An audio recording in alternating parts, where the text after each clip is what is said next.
શ્રી શિવાય નમસ્તુભ્યમ મિત્રો, તમારું સ્વાગત છે અમારી YouTube channel Shiv Vastu analysis tips and ટોક્સમાં। મિત્રો, આજે આ યુટ્યુબ ચેનલ પર અમે તમને એના વિશે માહિતી આપીશું કે વાસ્તુની અંદર આપણે ઘણી દિશાનું શું મહત્ત્વ હોય છે। વાસ્તુ વિશે આપણે જાણતા હોય છે, વાસ્તુમાં શું આવે છે દિશા, તો દિશા વિશે પણ આપણે જાણતા હોય છે, પણ દિશા શું ફળ આપે છે, દિશા શું નુકસાન કરી શકે છે, દિશામાં એવું શું શું હોવું જોઈએ જેના લીધે આપણને ફળ પ્રાપ્ત થાય, એ વિશે આપણી માહિતી હંમેશા અધૂરી હોય છે।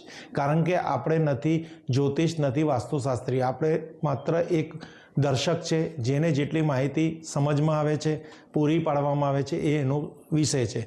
પણ આજે આ વિડીયોમાં હું તમને બતાવીશ, તમારા ઘરની અંદર જો તમારે આઠે દિશાનું ફળ જાણવું હોય, આઠે દિશામાં શું શું હોવું જોઈએ, તો અમારી આ ચેનલને સબસ્ક્રાઈબ કરજો। કારણ કે આ ચેનલ પર અમે આઠે દિશાના વાસ્તુનું ફળ તેમજ ખોટી દિશામાં ખોટી વસ્તુ મુકાઈ ગઈ હોય તો એનું અશુભ ફળ વિશે પણ તમને માહિતી આપીએ છીએ।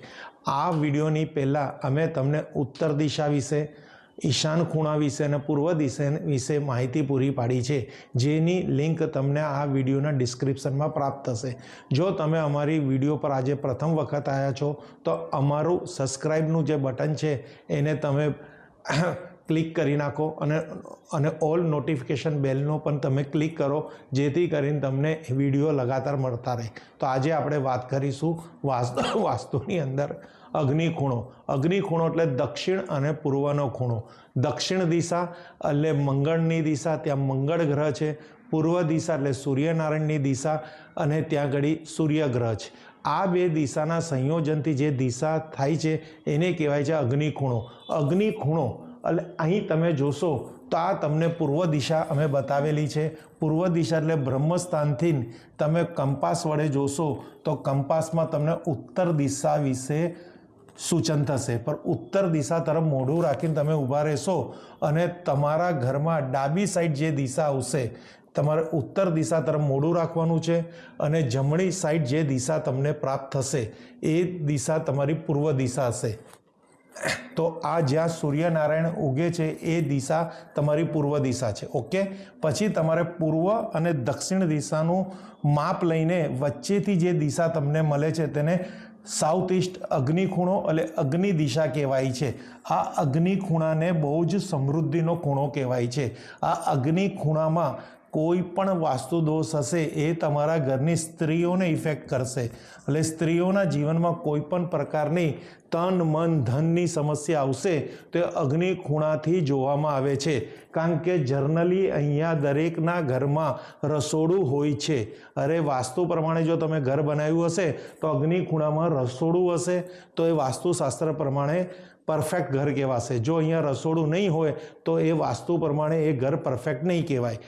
હવે અહીંયા શુક્ર ગ્રહનો શું રોલ છે? શુક્ર ગ્રહ દાંપત્ય જીવનનો મહત્વનું ગ્રહ છે, એટલે અહીં કોઈ પણ પ્રકારનો વાસ્તુ દોષ હશે તો તમારા દાંપત્ય જીવનની શરૂઆત કરતા પહેલાં અને દાંપત્ય જીવન વિતાવતા જે ઘણી સમસ્યાનું કારણ હશે એ અગ્નિ ખૂણો પણ હોઈ શકે છે। જો અહીંયા રસોડું હશે તો આ ખૂણો સમૃદ્ધ છે, આ ખૂણાના દેવતાઓ ગ્રહોના તમને આશીર્વાદ પ્રાપ્ત થશે, જેથી કરીને તમારું દાંપત્ય જીવન સારું રહેશે અને તમારા ઘરમાં જે સ્ત્રી વર્ગ હશે એ સરસ હશે અને તન મન ધનથી સુખ શાંતિને સંતોષ મળતો હશે। પર જો અહીંયા રસોડું નહીં હોય અને અહીંયા તમે શૌચાલય બનાવી દીધું, એટલે અહીંયા તમારે મળ ત્યાગ માટેનું અથવા નાહવા માટેનું બાથરૂમ બનાવી દીધું, તો એ વસ્તુ તમારા જીવનમાં ઘણી સમસ્યા કરશે। કારણ કે શૌચાલય અને નાહવાની ક્રિયાનું જે તત્વ છે એ છે પાણી। પાણીનું સ્થાન જો અગ્નિ ખૂણામાં આવી ગયું તો આ એક બહુ મોટો વાસ્તુ દોષ છે। એટલે પાણી અને ટોયલેટ એ અગ્નિ ખૂણામાં હશે તો ટોયલેટ એ રાહુ ગ્રહને પ્રતીક છે। જો રાહુ અને શુક્રનો મેલ કરશો તો દાંપત્ય જીવન, આર્થિક સમૃદ્ધિ, તન મન ધનની આદિ વ્યાધિ ઉપાધિ, બીમારી, કજિયા કંકાસ, આર્થિક સંકટ, કાનૂની પ્રક્રિયા, પોલીસ કેસ, કોઈ પણ પ્રકારની સમસ્યા તમારા જીવનમાં જોવાશે। એટલે અહીંયા તમે પાણીને લાગતી કોઈ પણ વસ્તુ, જેના અંડરગ્રાઉન્ડ વોટર ટેન્ક, ત્યાં આગળ પાણીનું માટલું, પાણીનો હોજ, પાણીનું સ્વિમિંગ પુલ, ત્યાં ટોયલેટ, ત્યાં તમારે overhead water tank, safety tank, ત્યાં તમે ખાડો કૂવો, કોઈ પણ પ્રકારનું પાણીનું સ્ટોરેજ અગ્નિ ખૂણામાં કરવાનું નથી. જો આ વસ્તુ તમારાથી ભૂલ થઈ ગઈ, તમારી ફેક્ટરી છે ત્યાં તમે પાણીનું મોટું હીટર લગાવી દીધું, ત્યાં પાણીનું મોટું બોઇલર મૂકી દીધું, જ્યાં તમે ત્યાં ફ્રીજ મૂકી દીધું, રેફ્રિજરેટર મૂકી દીધું, ભલે અગ્નિથી ચાલતું હોય, પાણી જ્યાં વપરાશે, મેક્સિમમ પાણી જે વસ્તુ અહીંયા સ્ટોરેજ કરાશે, તો અગ્નિ ખૂણામાં શુક્ર ગ્રહ જે તમને તન મન ધન સમૃદ્ધિ અને વૈભવશાળી જીવન આપે છે, દાંપત્ય સુખ આપે છે, રોગ વિકાર દૂર કરનારો ગ્રહ શુક્ર ગ્રહ છે, જે તેમને પ્રજનનની શક્તિ આપે છે, કામ સુખ આપે છે, બધામાં તમારા જીવનમાં પ્રોબ્લેમ આવશે. એટલે અહીંયા શૌચાલય ના હોવું જોઈએ, અહીંયા બાથરૂમ ના હોવું જોઈએ, અહીંયા સ્વિમિંગ પુલ ના હોવું જોઈએ, અંડરગ્રાઉન્ડ વોટર ટેન્ક ના હોવો જોઈએ, અહીંયા બ્લુ કલર ના હોવો જોઈએ, અહીંયા તમારે સફેદ કલર ના હોવો જોઈએ, ઘણા કલરો અહીંયા ના હોવા જોઈએ. બ્લુ અને સફેદ કલર અહીંયા નહીં કરવાનો. અહીંયા તમારે કરવો હોય તો ઓફ વ્હાઇટ કલર કરો, લાલ કલરનું આખું જે પણ શેડ આવે છે શેડ અહીંયા યુઝ કરો, થોડો ઘણો યલો કલર લઈ લો, પણ અહીંયા બને તો ભૂરો અને સફેદ કલરનો ઉપયોગ ના કરતા, કાળા કલરનો ઉપયોગ ના કરતા, અહીં મંદિર ના રાખતા. અહીં તમારે હોઈ શકે તો તમારું શયન કક્ષ પણ નથી બનાવવાનું. અહીં તમે રસોડું બનાવો, તમારો કોઠાધ્યક્ષ રૂમ બનાવો, અનાજના પીપળા મૂકો, ત્યાં તમારું ડાઇનિંગ ટેબલ મૂકો, ત્યાં અનાજને લાગતી વસ્તુઓ મૂકો, ત્યાં તમે ચિલ્ડ્રન રૂમ બનાવી શકો છો. અને જે દંપતીને સંતાન નથી થતું, કોઈ કારણવશ એને ગર્ભ રહેતો નથી, તો અહીંયા ગર્ભ પ્રાપ્તિ માટે એનું શયન કક્ષ પતિ પત્ની બનાવી શકે છે. પછી એની યોગ્ય દિશામાં જતા રહે. યોગ્ય દિશા કઈ છે આગળના વિડીયોમાં બતાવીશું. અગ્નિ ખૂણામાં શુક્ર ગ્રહ જે પૈસાનો કારક છે, સુખનો કારક છે, વૈભવશાળી જીવનનો કારક છે, સમૃદ્ધિનો કારક છે, દાંપત્ય સુખનો કારક છે, લગ્નનો કારક છે, એ જો શુક્ર ગ્રહ તમે અગ્નિ ખૂણામાં કોઈ પણ પ્રકારનો વાસ્તુ દોષ કરીને એ ગ્રહને તમે દૂષિત કર્યો તો તમારી કુંડળીમાં પણ એની અસર જોવા મળશે, તમારા જીવનમાં પણ મળશે, તમારા ધંધા પર મળશે.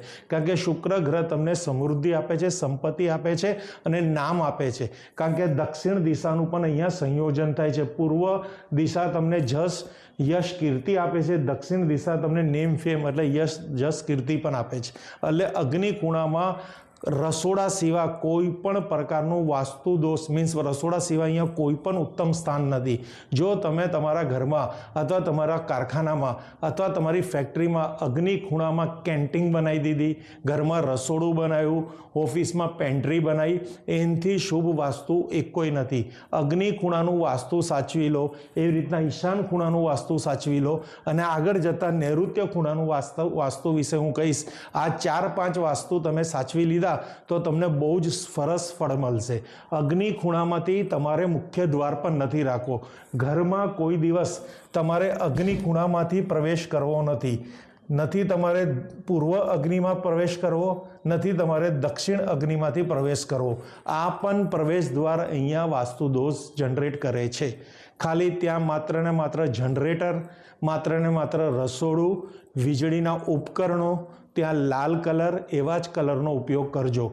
આ વિડીયોમાં તમને કશી પણ નથી સમજણ પડતી અને તમે નવું મકાન પરચેસ કરવા માંગો છો તો તમે એ મકાનનું અમને નકશો મોકલો, નકશા પર ગ્રીડિંગ કરાવો અને તમે આ વાસ્તુ શીખી પણ શકો છો. તમારે વાસ્તુમાં પોતાનું કેરિયર બનાવવું છે, તમારે વાસ્તુમાં રુચિ છે, તમારે વાસ્તુશાસ્ત્રી તરીકે તમારી કારકિર્દીની શરૂઆત કરવી છે, તો અમારી સંસ્થા દ્વારા હિન્દીમાં ડિજિટલ સ્માર્ટ બોર્ડની ઉપર વાસ્તુનું પૂરી પ્રક્રિયાનો એક પૂરો કોર્સ જે બેઝિકથી લઈને એડવાન્સ અને રેમેડી લગીનનો પૂરો કોર્સ વિડીયોના મારફતે ત્યાં અપલોડ કરેલો છે.